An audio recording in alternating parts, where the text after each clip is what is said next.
Welcome to Chapter 14, Part 1, Principles of Disease and Epidemiology. This chapter fulfills objective number 4, to provide students with knowledge to gain a basic understanding of the interactions and impact of microorganisms on humans and the environment. Topics will include interactions between microbes and their host, microbes and human disease, environmental and applied microbiology. Specifically, we're going to be hitting interactions between microbes and their host, microbes and human disease. In Part 1, we're going to talk about pathology, infection, and disease, normal microbiota, etiology of infectious diseases, classifying infectious diseases, and patterns of disease. In Part 2, we're going to talk about spread of infection, nosocomial infections, emerging infectious diseases, and epidemiology. Let's discuss a few terms that are going to be vital for you to understand the material in this chapter. First off, this chapter deals an awful lot with pathology, which is the study of disease. It includes 3 subsections. Etiology, which is the study of the cause of the disease. In microbiology, we generally go with those diseases that have an infectious etiology. Those diseases that are caused by microorganisms such as bacteria and viruses. Now, we also sometimes include cancer, which sometimes is not caused by an infectious etiology. It's caused by mutations in your cells, but we're finding that an awful lot of cancers are caused by viruses as well as these mutations. Also included in pathology is pathogenesis, the manner in which a disease develops. We're going to be talking about some of those things in a general fashion. And then thirdly, pathology is the study of the structural and functional changes that occur in the host as the disease progresses. Now lastly, let's talk about the difference between infection and disease.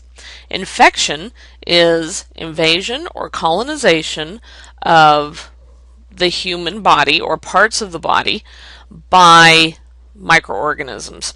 Now disease is structural and functional changes that occur from infection.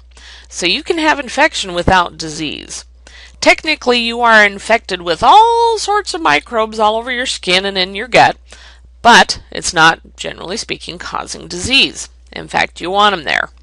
So, remember the difference between infection and disease. In this next section, we're going to be discussing your normal microbiota. We're going to talk about how you get it, the relationships of your microbiota to you and to other microbes. We're going to talk about opportunistic microorganisms and cooperation among microorganisms. Now let's talk about how you get your normal microbiota.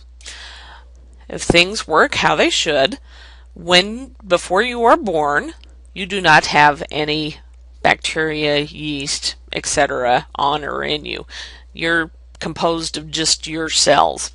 Now, in the process of normal birth through the vagina, you start picking up skin bacteria from your mother.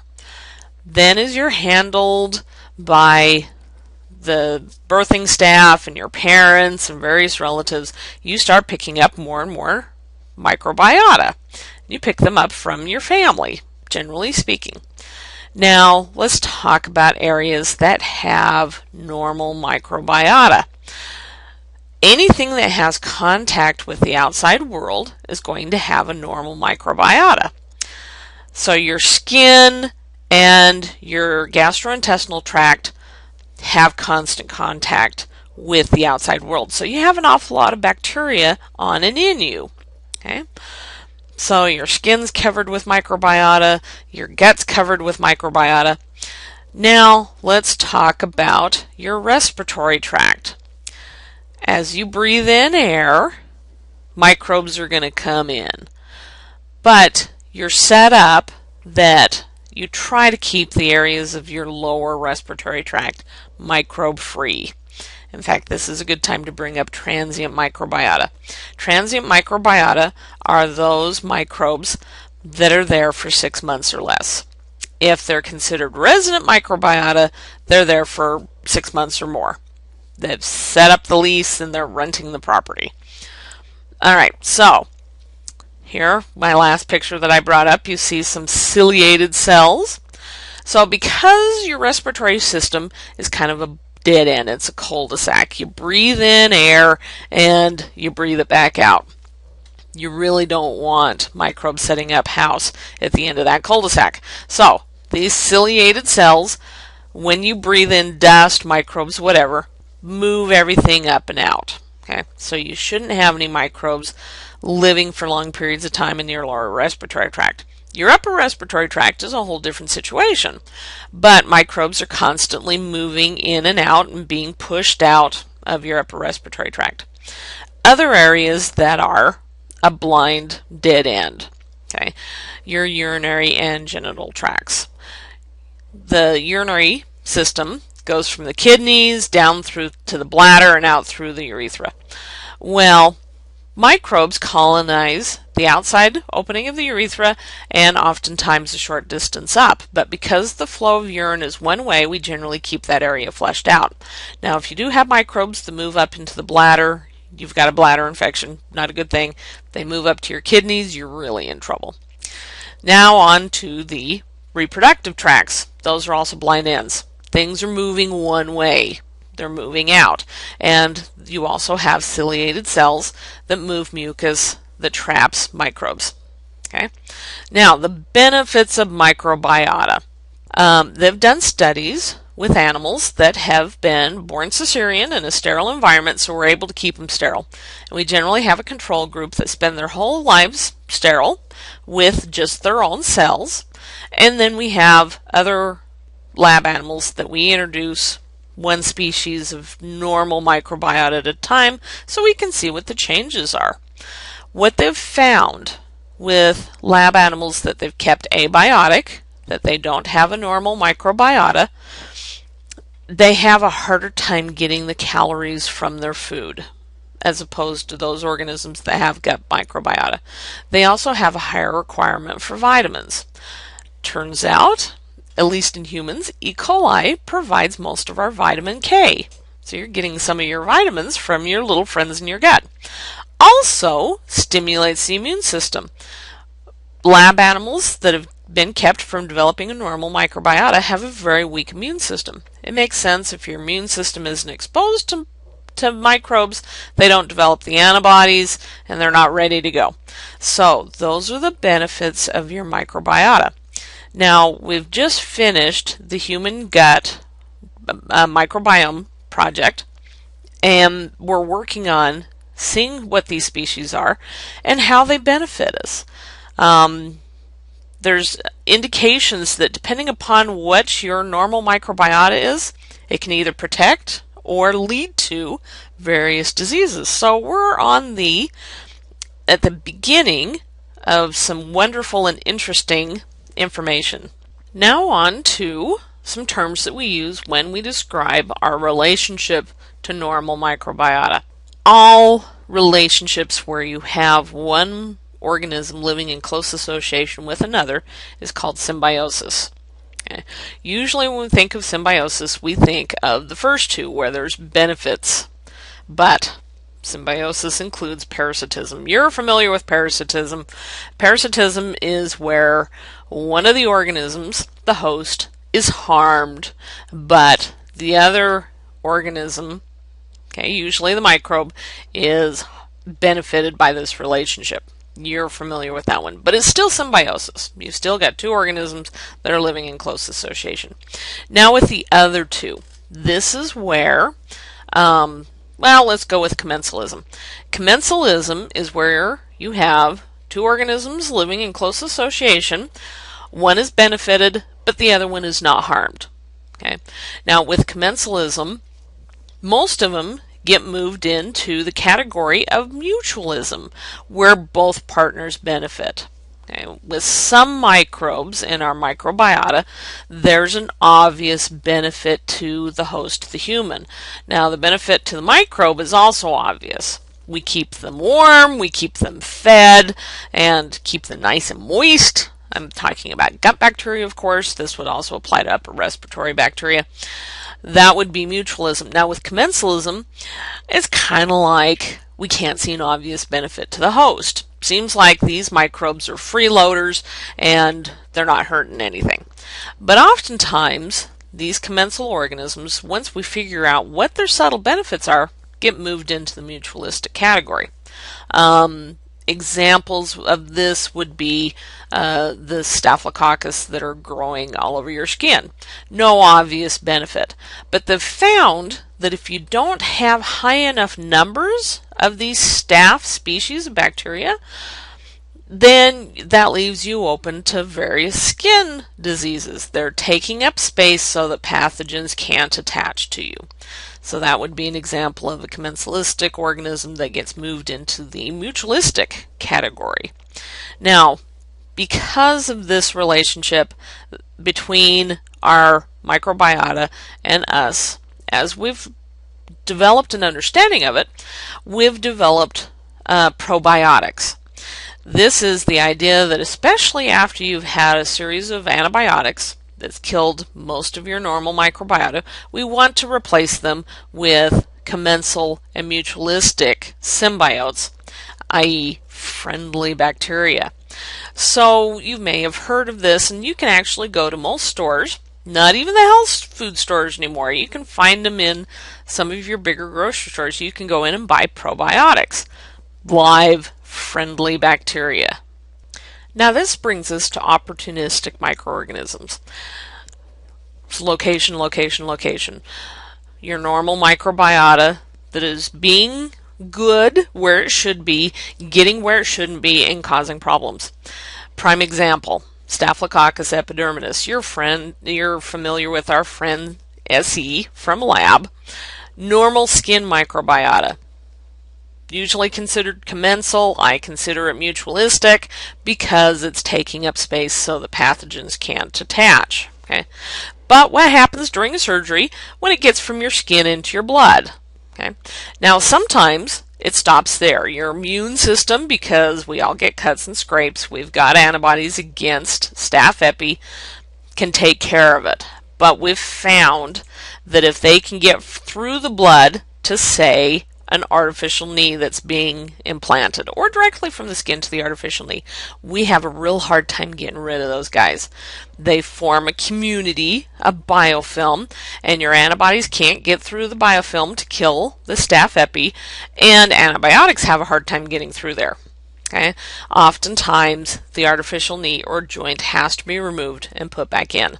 So if you go into Surg Tech, make sure that you maintain your aseptic technique.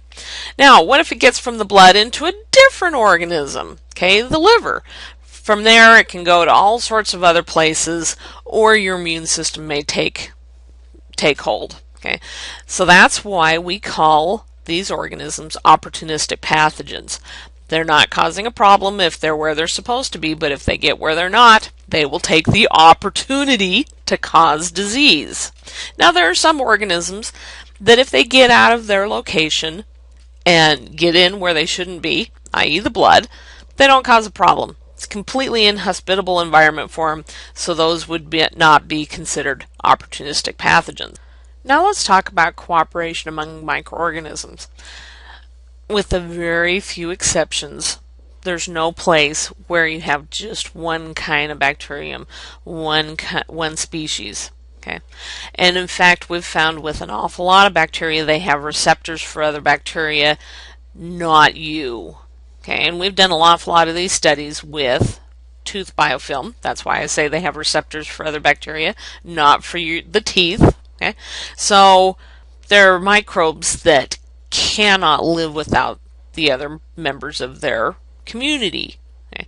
These are microorganisms that we haven't been able to grow in a lab. They're too fastidious, but we're moving into research into biofilms, looking at these species we can't culture independently, looking what metabolic needs are, and we're also looking at ways to disrupt these biofilms. Say, for example, on the previous slide, with this biofilm of staph epi that forms on an artificial joint. If we can figure out how to disrupt that biofilm, we can break up that biofilm and your immune system can have at it and get rid of them. Okay, that's a lovely thing. If we can figure out how to break up environmental biofilms. It's all fine and good to have a biofilm growing on a rock in a stream, but it's not so good when it's a water pipe. Okay? Environmental microbes will form pond scum on the inside of a pipe and clog it. Now let's talk about etiology, which is the study of the cause of disease. Now, when we're talking about infectious disease, we have to talk about Koch. Koch was living at the same time as Pasteur and was actually a competitor with Pasteur. And he came up with what we call Koch's postulates, and this is the gold standard for figuring out if a microbe causes disease. So the first thing you do is you get an organism that has the disease. Here we've got our poor little mouse that's dead of a disease, and you take blood, tissue samples, etc., and you isolate a single organism that you can observe underneath the microscope and grow on solid agar. Then you take that pure culture, just one organism, and you inject it into a healthy lab animal. If that healthy lab animal develops the same symptoms of disease that was seen in the wild population, and if you can re-isolate exactly the same organism, then you can say this organism causes this disease. Well, that works all fine and good for strong pathogens. It doesn't work so well with opportunistic pathogens because you can see it in health as well as in disease. But we can still use Koch's postulates with opportunistic pathogens by moving them from an area where they're not causing disease, and they always cause disease when you move them to an area that does have disease caused. Now, there are some exceptions to Koch's postulates where disease is being caused by multiple organisms or by an imbalance in the normal microbiota population. Okay, periodontal disease is a prime example. From all the samples that we've been able to isolate from caries, cavities, and from periodontal disease, we find that they're the same organisms that are found in healthy mouths. So it's taken us quite a while to try to figure out what organisms are causing disease. And we've found that disease is often caused by an imbalance, where you have one microbe species that is in small numbers that because of diet, or in this case, this person not brushing their teeth, they become a higher population and start to cause problems. Okay, so in situations like this, we can't use Koch's postulates. So technically, we can't prove, unquote, that this is causing the disease. Okay, now there's all sorts of other exceptions to Koch's postulates, but I like that one because it's nice and obvious and it's something I've worked with. Next, we're going to talk about classifying the various types of diseases. We're going to talk about occurrence of diseases, and we're going to talk about patterns of disease. Now, in the textbook, make sure you learn the terms that relate to the severity or duration of a disease and the extent of host involvement. I'm not going to go over that in this presentation because it's mainly vocabulary and you just have to memorize it. Now, when we talk about occurrence of a disease in a population, we use two different terms, incidence and prevalence. Incidence is where you take the new cases that are seen and you divide that by the total population of the area you're talking about. And then you times it by 100 to get a percent. Now, what am I talking about? For example, we track the incidence of influenza in various states. We also go down to the county and city level when we're tracking an epidemic.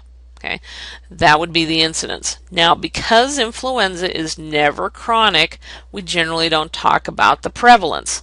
The prevalence is all the cases divided by the population of an area times 100.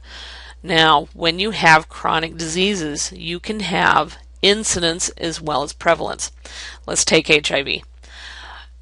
Once you have somebody who gets an HIV infection, and hopefully with medication, do not move to classic AIDS, you have prevalence. Okay, prevalence versus new cases. Generally, we talk about it per year.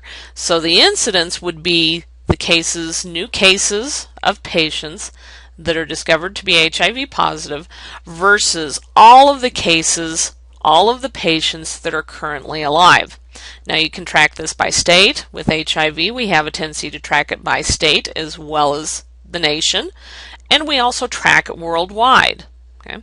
So make sure you understand the difference between incidence and prevalence, and make sure you can do the math. It's not too bad, but if you want to, we can certainly go over it in lecture. Now let's talk about patterns of diseases. Not everybody who becomes infected develops diseases. We have predisposing factors for disease. Couple of examples from the book. Women are more likely to get urinary tract infections. It's because we have a shorter urethra. It's less distance for the microbes to crawl up to the bladder. That is a predisposing factor. Men have a tendency, more of a tendency, to develop meningitis and pneumonia. With that one, I have no idea why. Do men breathe more? I don't know. Anyway, we find that meningitis and pneumonia shows up more often in men. So in this case, sex would be a predisposing factor. Okay? There are other predisposing factors. It can be anything from genetics to exposure to the microbes, living conditions, socioeconomic situations, occupation, you name it. Now let's talk about development of disease. Okay? You've all experienced this. All of us have been sick at one time or another. Okay, so we divide up the development of disease into a series of stages. Incubation. You have no signs or symptoms. You've been exposed. You're infected, and the microbes are replicating within you. Now, sometimes your immune system kicks in, and you never get sick. That's the optimal. Doesn't always happen that way. Now, the prodromal period is not seen in all diseases. This is where you start to feel just not well before you start getting the classic signs of the disease. Okay. Some illnesses you skip the prodromal and you move directly to the period of illness. This is where you have the most severe signs and symptoms, and this is generally where we can tell what you're sick with. Now, your immune system kicks in. We start to plateau on the numbers of microbes. Signs and symptoms start to decline. You start to feel better. You think you're not going to die. And then you get into the period of convalescence, where you have repair of any damage to tissue. You're feeling better, and the number of microbes trail off into nothing. Now, this looks an awful lot like what else? Bacterial growth curve. Incubation, we can say that that's equivalent to lag time, except for lag time ends in disease before we start getting symptoms. And then this would be the log phase, or exponential growth. Stationary phase, decline. Okay? Make sure you're able to relate these two, because I love to ask you those kinds of questions on a test. Well, that's it for part 1. In part 2, we've got some good gross videos that I pulled off the internet, so make sure that you're ready for them. Make sure you're not eating